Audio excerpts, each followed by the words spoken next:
So here we go. We've got left and right here. So if you watch me do, I'm going to do a right turn.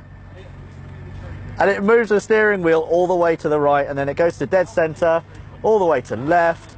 And you can do little inputs as well. So I'm going to move it slightly to the right. There we go.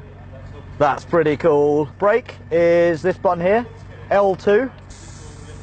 As you can see, it moves that. How cool is that? I think it's all hydraulically actuated. And the accelerator, I think that's the coolest part of this. So here we go. Gonna give it a few blips.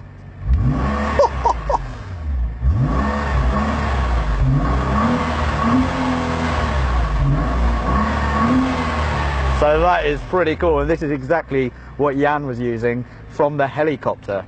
The gearbox also works. You can change from reverse to automatic. You can't change gear manually because obviously Jan has got enough things to worry about, let alone changing gear. So if you press on the up button, it will knock it into automatic like that. That's pretty cool.